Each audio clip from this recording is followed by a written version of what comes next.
Hello everyone and welcome to this Association for Language Learning webinar for the Southwest branch in particular. So my name is Liam Printer and now I'm surrounded by all these lovely graphics and I'm going to be talking today about practical approaches for intrinsic motivation. So first and foremost, a little bit about me. I am a teacher of Spanish, French and English, currently working in the International School of Lausanne. I've just finished my doctorate in education with the University of Bath, and I focused on motivation, particularly intrinsic motivation, and teaching languages through storytelling. I present as well at a number of conferences, and I'm also a language learner, of course, which is important. Today, really, we're going to speak mainly about motivation and the practical tips and practical strategies that you can take away and put into your own classroom. And I'm going to talk a little bit about teaching with storytelling. That was the focus of my doctorate, so I would like to talk about that. I'm quite passionate about it. And to give you some practical ideas that you can take away as well. So what you will need is a pen and paper. You will need your watch or your phone, some way to take time, and you need a little bit of patience. You're going to have to listen to me for 45 to 50 minutes, so I hope you can put up with that, but you can always press pause or just mute me, which is quite nice, really. And so the idea is it's going to be about 40 minutes of me talking, which is quite a lot, and then 10 minutes of you doing some reflections and stuff. So please do pause in the video when I ask you to, because it's been set up in that way for you to reflect a little bit as we go through this and to get some ideas out. So we're going to look at a few different things now. And first and foremost, I just want you to think about failing. So yes, a strange way to kind of start, but it is something that of course we've all done. And when I think fail, I think of the word, our teenagers use in class and go fail. So that's kind of how I'm thinking I'm thinking of those GIFs when, someone is jumping on a trampoline and then they fall off the trampoline and into a swimming pool or something like that.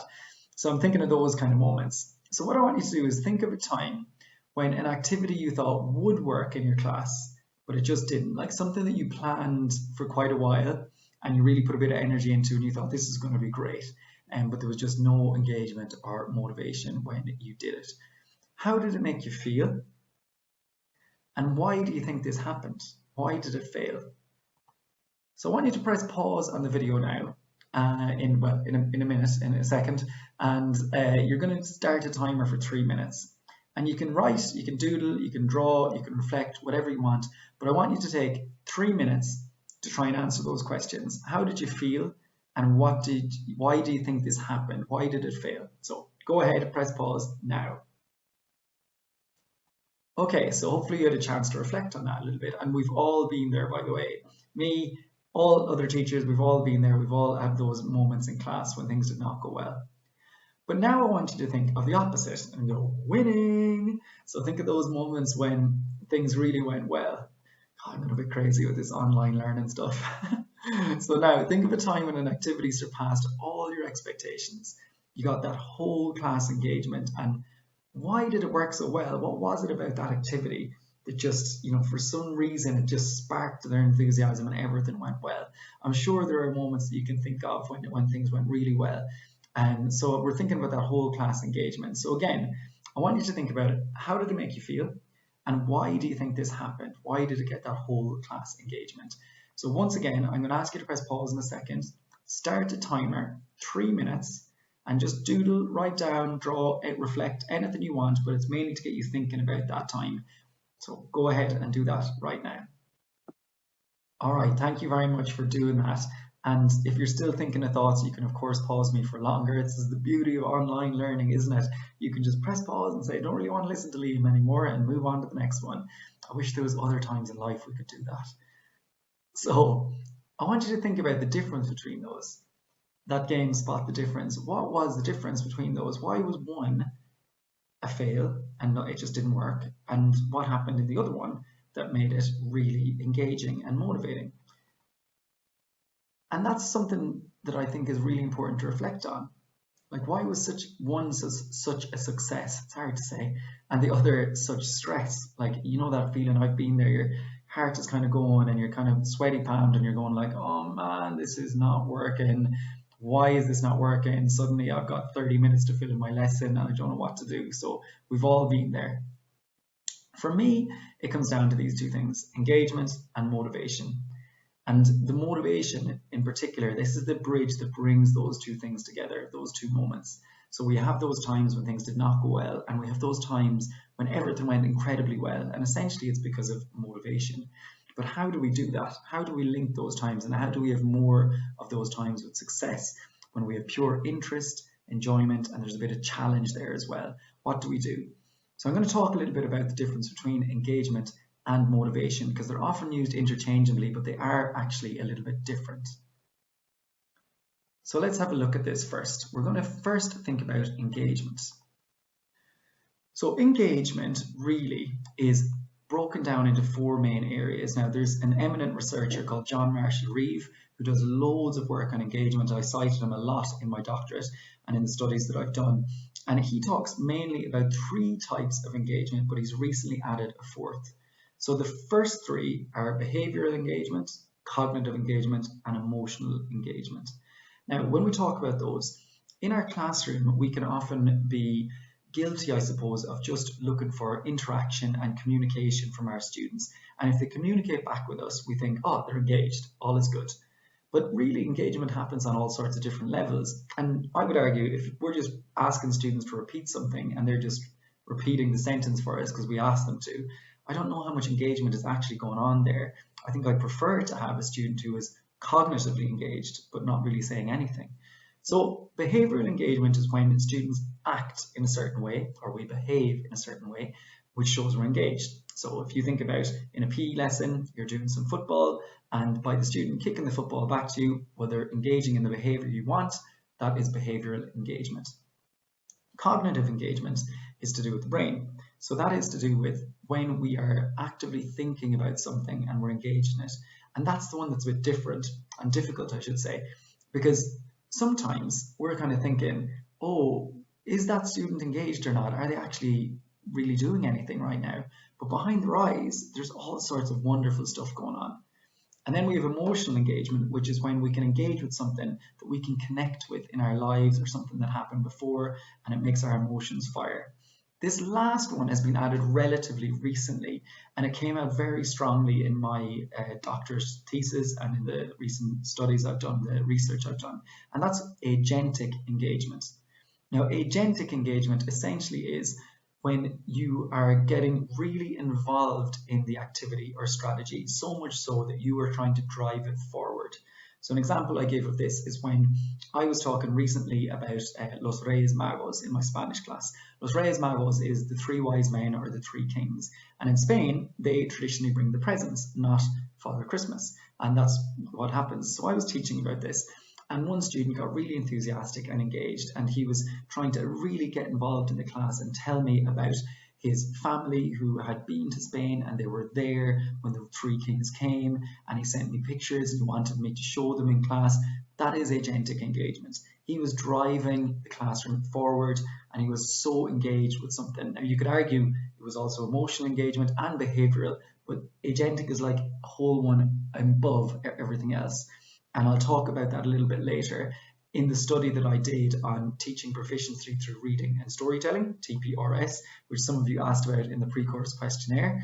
That also is something that gives a lot of agentic engagement because students are actively trying to change the story with their ideas. And in quite a large kind of meta-analysis quite recently, agentic engagement was found to be a level above the other forms. So it was actually more important in terms of learning outcomes. So how do we boost it and how do we get it going in our classroom? So first and foremost, I think it's important to say that there's a really close relationship between motivation and engagement. So we look at this cycle. When we have classroom engagement, so we have a strategy or we do something in class that's working really well. We get lots of engagement. What that leads to then is a really positive learning environment. People are happy, they're smiling, they're having a good time, the atmosphere feels nice, and therefore that leads to some intrinsic motivation because students want to be there. And when students are intrinsically motivated, that leads into engaging in the class, which gives us a better learning environment, and you can see how the cycle works. So lots of researchers have found this way in their research that these three are really linked together. Engagement, bringing about a better learning environment, the learning environment leading to long-term motivation or intrinsic motivation, and this of course brings us more classroom engagement. So we have this cyclical phenomenon that Reeve found in his study, and it came out in my study as well, between these three. And it's really important to remember those. A positive learning environment will help us with our motivation, and motivation will lead to more engagement, and the engagement will bring about a better learning environment. Kind of sounds obvious, but it's important to think about those things. So now let's look at motivation. What actually is motivation? Don't know why I rubbed my eyes there. It's weird when you see yourself on camera, you realize you're like doing all these things, and it's so hard not to do these things, right? Anyway, there's me getting off on a tangent, but you're still with me, I hope. So motivation, what is it, and how do we foster it in the classroom? Well, I think it's important to think about, first of all, that we have to try and, what is motivation, but also how do we do it? How do we do motivation? And it sounds like a strange use of a verb there, doing motivation, but you can foster motivation, you can grow motivation, but also you can do motivation by having motivational strategies. And that's kind of some of the stuff I want to talk to you about today. So first and foremost, we do have, in terms of motivation, we have things like awards, grades, coercion, but there's also pressure from above, doing stuff out of status, and because we're afraid and we want to do stuff, we're afraid of the repercussions, so we decide that we're going to engage in the behavior. And we may think that a lot of these are motivators, but really what they are extrinsic motivators. Now that is not to say that they don't work. These absolutely have got a place. Of course they have. Grades, pleasing their parents, pleasing their teachers, all of these things do have a really important place in motivation. But the research would show that they lead to very short-term gains, and they don't result in lifetime learning, long-term learning, and people really getting engaged in a really high level with the content and trying to push things forward. It'll just work for a little amount of time. But really, I suppose as educators, I would believe that we want to try and have lifelong learners and people who are in it because they want to go out and communicate in the language. So these will work in the short term, but not in the long term. Now, I want you to pause the video again. So this is pause number 3. And again, a 3-minute timer on your phone, and just try and write down a few things. Is there another way to motivate people? How could we do it? If we don't use things like awards, grades, coercion, pressure, status, doing stuff out of fear, how else can we motivate? And other than those things, what else can we do? So pause the video and go ahead and make a few notes. All right, I hope you wrote down a few ideas there, and I'm sure you all have many, many good ideas about motivation. When I did my thesis, and what I really concentrated on was something called self-determination theory. Now, self-determination theory has been around for quite a long time at this stage, and it comes from Ryan and Deci in the year 2000, so over 20 years now. And really what it says is that intrinsic motivation is something that we pursue it in the absence of rewards. So there's no rewards there, but we still do it. And we do it out of joy and interest and utter excitement. We do it because we want to do it. And really what it comes from, according to the research, is the satisfaction of the 3 basic psychological needs of autonomy, competence, and relatedness. These 3 things are the basic psychological needs that drive forward intrinsic motivation.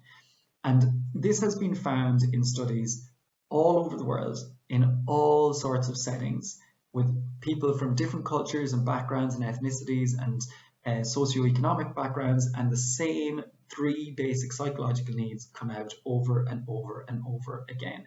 There's been a really famous study done in the last few years with 2 completely different cultures. One that is like 2 different religions. One is from a very, very small community who are very insular and they don't really interact that much with people outside their community. And another one with, I think it was just with Jewish people in Israel. And they looked at these 2 groups and compared, and still found that they came out with these 3: autonomy, competence, and relatedness, 3 basic psychological needs. So have a think about it. One of the most famous studies about this that really stuck with me when I was learning about this is by Rigby and Przezinski. I hope I got his pronunciation of that right. And I will link to all of these in the notes that have been sent out as well. And they looked at video games and the motivational pull of video games. So if you think about it, in a video game, why on earth are they so unbelievably motivating? Well, number one, Autonomy. You have remote control and you are guiding the person around where it goes. You are driving the car, you are playing with the football team, you are deciding what happens. You're in total control. Will they jump? Will they run? What they do? Competence. When you finish a level, you get power-ups, you get new weapons, you get gold rings, you get more money, you get more things to do. So you are feeling competent, you can do it. And relatedness, you have a sense of community immediately. You can talk to other people about it, you can relate to the game itself, to previous games. So there's a real strong amount of these 3 basic psychological needs which are being met. Autonomy, competence, and relatedness. It hits all 3. It's very motivating. So let's look at them in a bit more detail. So first of all, autonomy. Now, first and foremost, for those people who are listening to this who maybe attended a webinar of mine previously, there is some of this that I'm sure sounds kind of familiar to you, but I really think it's important to give us that grounding, and I've changed some of the strategies and activities from previous webinars, so please keep listening, and I'm sorry if I'm repeating myself, but I really think it's so important to refresh these things and not forget about them. So autonomy, first and foremost, is about providing some choice, but it is not just about providing choice. Lots of people think, oh, I've given some choice, I allowed them to decide what way they were going to do their project, there's autonomy. And you would be right. There is autonomy related to that. However, it's so much more to autonomy than just providing choice. It is also about allowing the students opportunities to explore their own interests and values, what is really important for them. It's about having a sense of ownership over their learning, seeking out their ideas and their opinions, minimizing the pressure that's on them. That is a key part of autonomy that people forget about. Acknowledging students' feelings about topics, just asking them, how does this make you feel? And nurturing their curiosity, creativity, allowing them to seek their own solutions to problems. All of this falls under autonomy, and that is so important. And when we look at the other needs of competence and relatedness, these ones I suppose a lot of time we feel like we can get these ones right quite early and quite quickly. Autonomy is often the one that gets left behind and gets forgotten. But in the research on self-determination theory, which is hugely robust research from all over the world and from different fields like medicine, coaching, dentistry, like all sorts of things it's being done on. We often forget about autonomy and we concentrate too much on competence and relatedness. But autonomy in the studies has been shown to be the most important of the 3 needs. If we focus on autonomy, the other 2 needs are kind of interrelated with that. So then let's look at competence.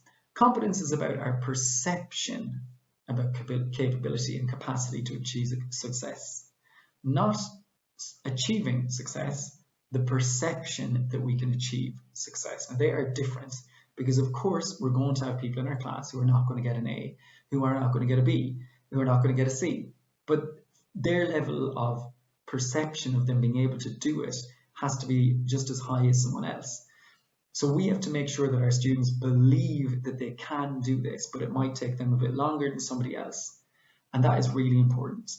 One of the key things for us as language teachers is that understanding leads to engagement and value. So if they have full understanding of what's going on, then their engagement goes up and they see more value in the lesson.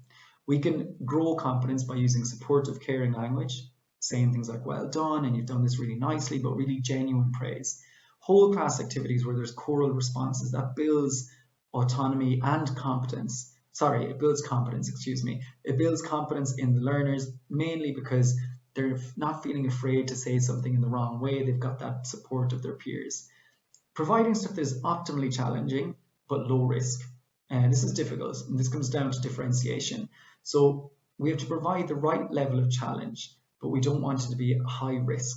So for one student, doing a presentation on something might be something that could really drive their confidence up because they do it successfully. They do a presentation that goes really well, they feel confident.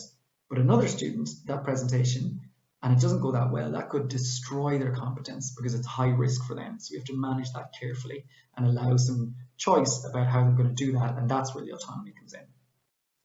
Us providing feedback to learners that drives them forward and concentrating on things they did well as opposed to just the errors is going to bring in their competence, and making sure they have an opportunity for attainment, that exams or tests are not so hard that they can't attain. So we have to really think about that. And finally then, of the 3 needs is relatedness. So relatedness is all about a sense of belonging and togetherness. feeling valued and supported not just by the teacher, but by others in the classroom.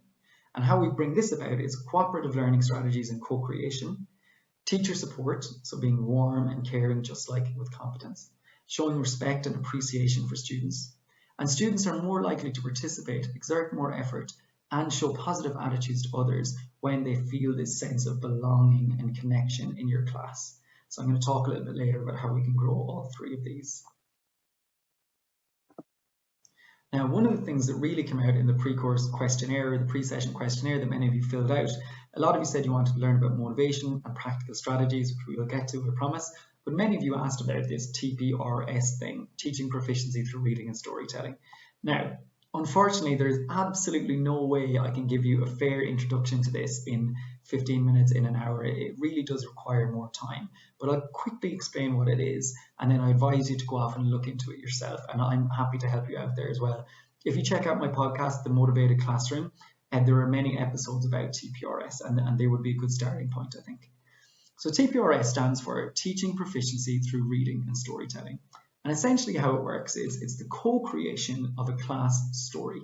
Often it's a silly little story that you've made up together. It can be with cultural elements, but usually the goal of it is to communicate and learn and have lots of comprehensible input. So remember, the comprehensible input is when we receive messages that we can understand on a repeated occasion, and they get embedded into long-term memory naturally without us having to study or learn them.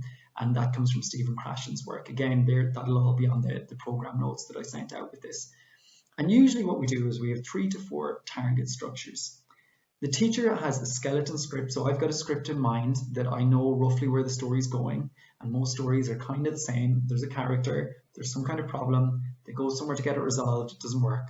They go somewhere else to get it resolved, it doesn't work.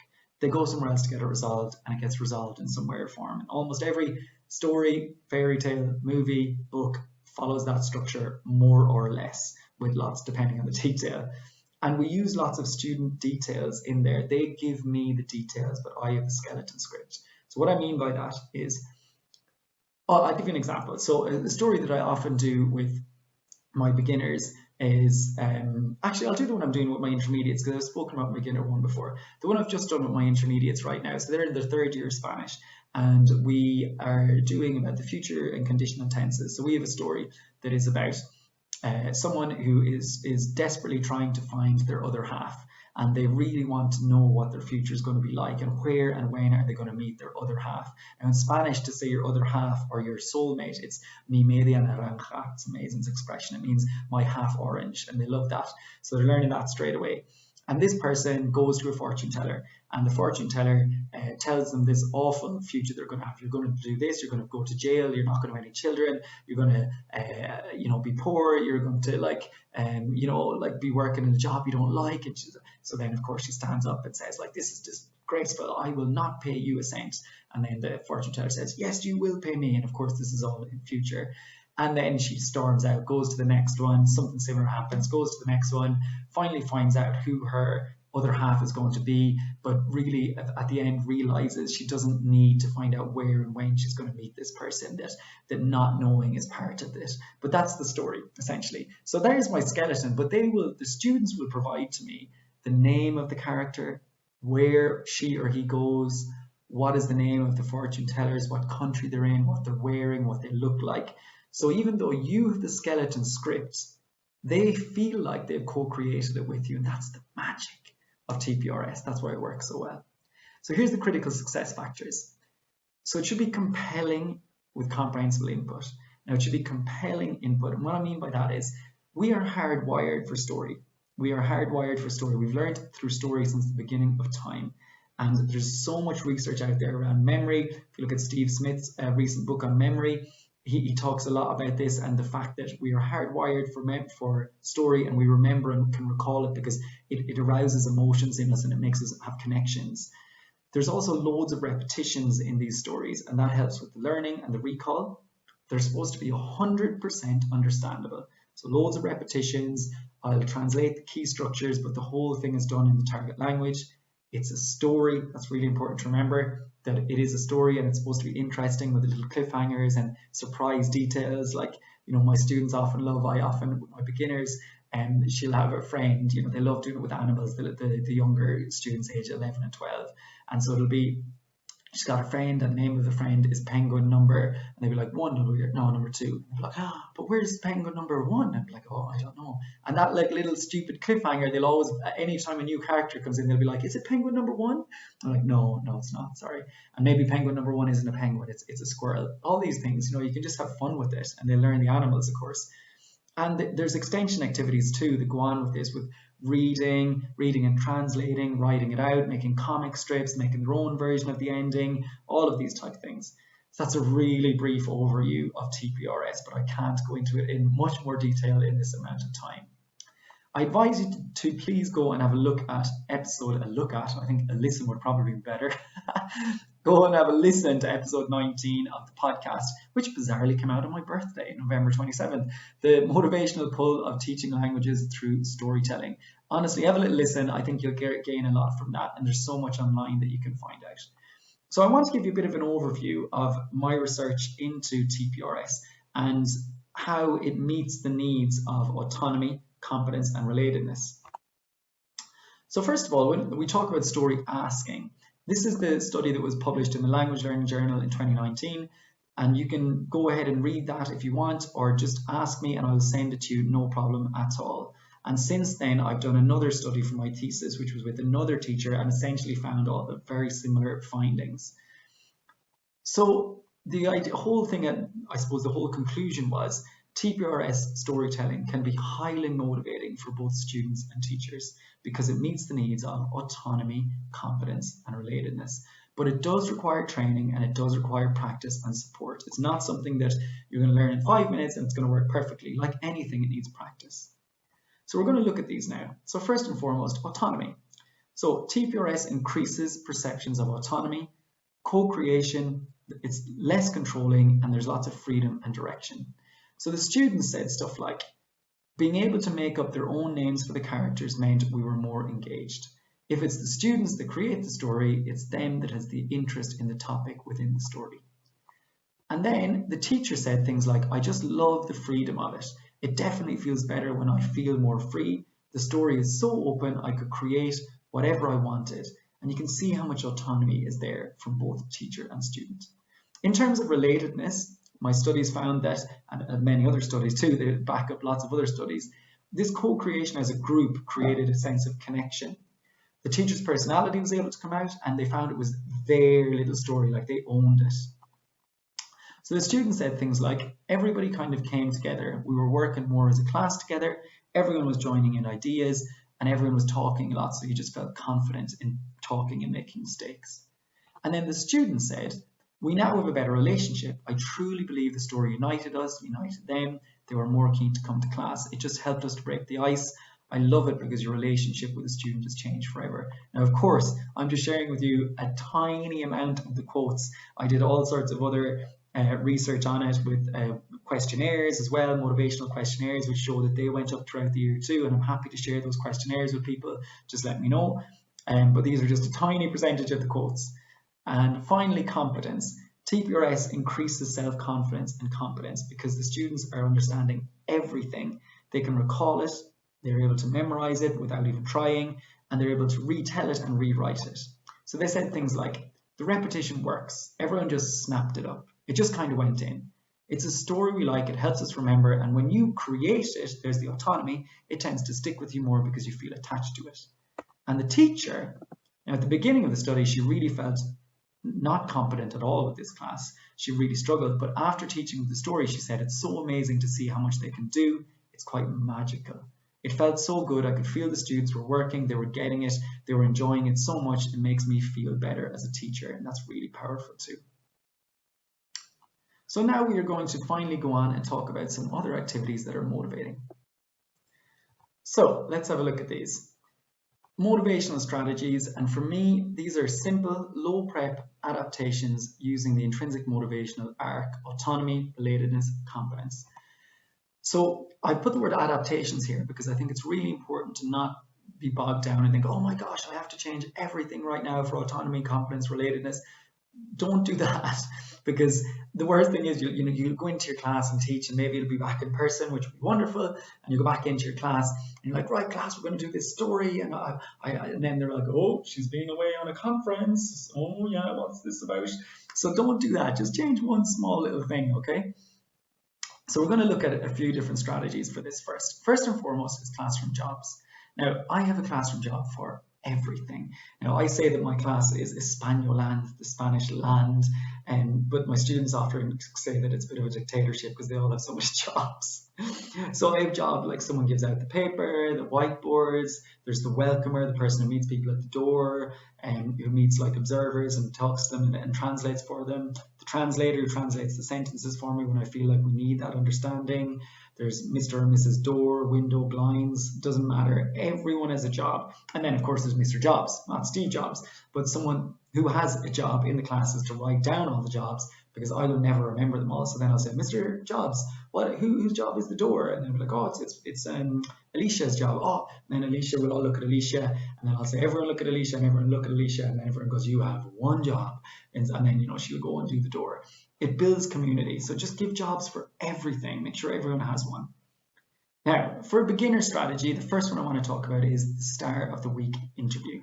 So this is a brilliant strategy, and essentially how it works is you're going to learn about your students, so there's lots of relatedness. The class learns too, lots of relatedness. They can use the language and understand it, so they feel confident, and then it's built on student interests. There are questions from the class, and there's full understanding, so it hits autonomy, confidence, relatedness.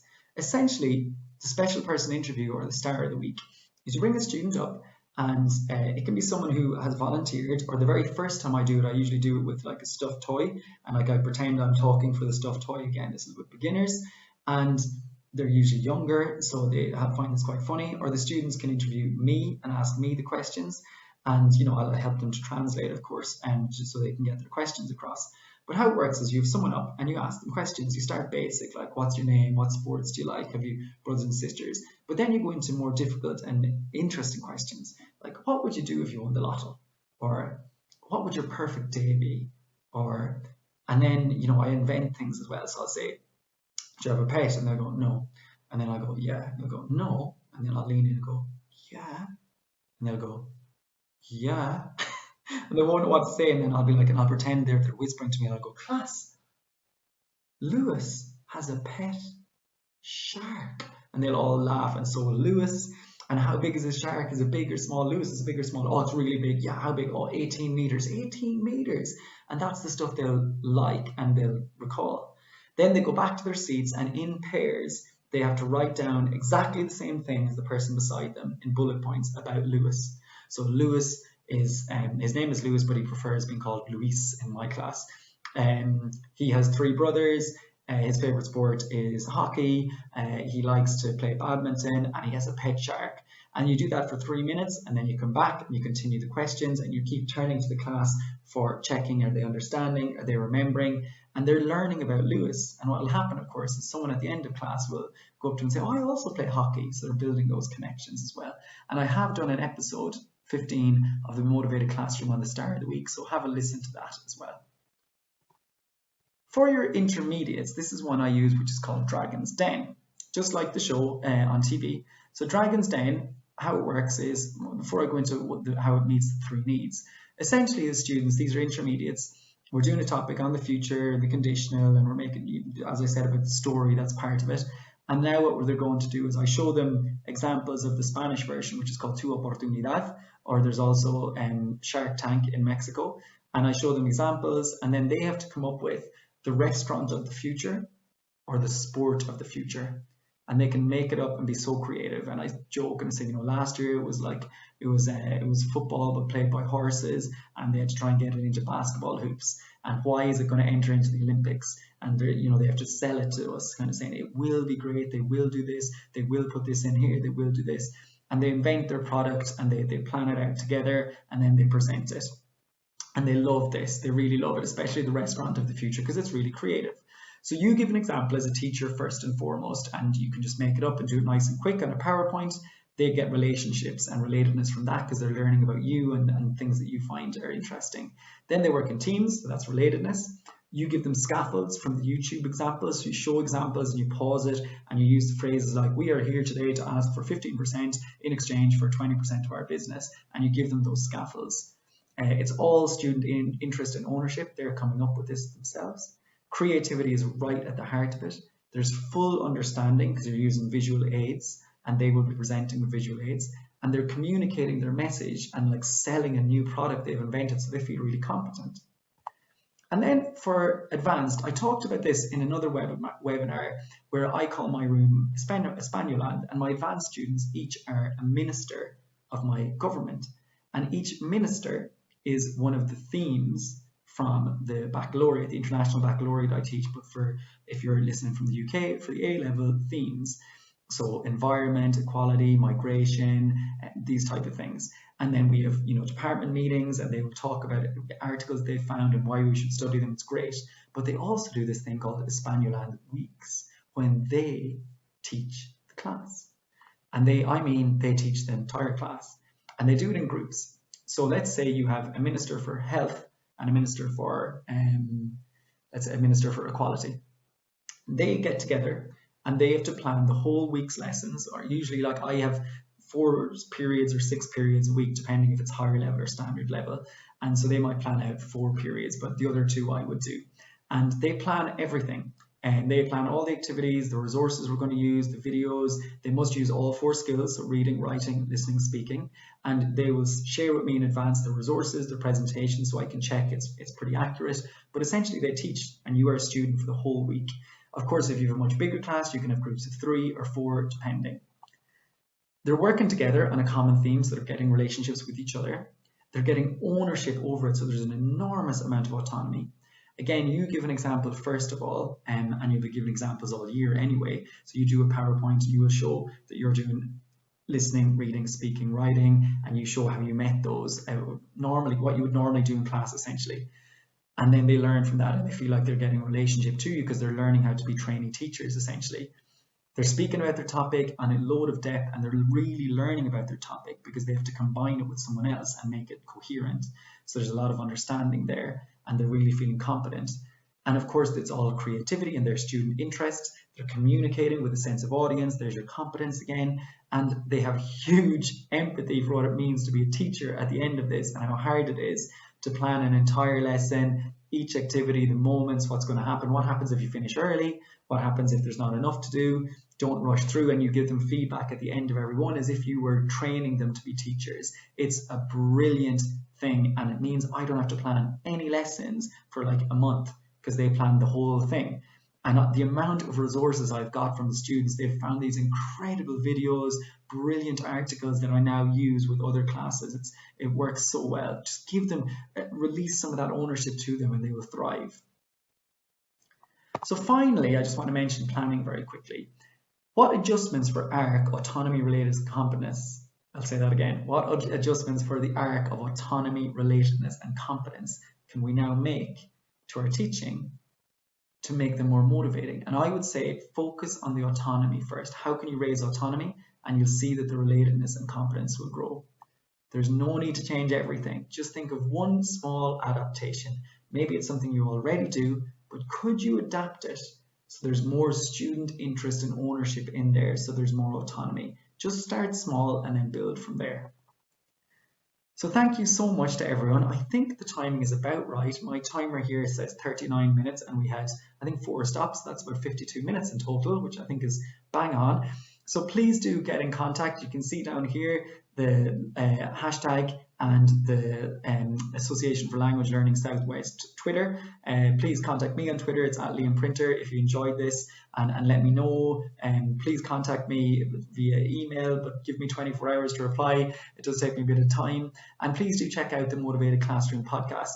And if you need anything or want to chat about some of this stuff, or if you would like access to the research study I've done, just get in touch with me. It's all on my website, liamprinter.com, as well as lots more information about TPRs.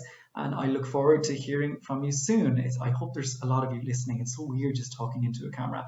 Good evening, good night, good morning, whatever time you're listening to this. And thank you for listening to the end.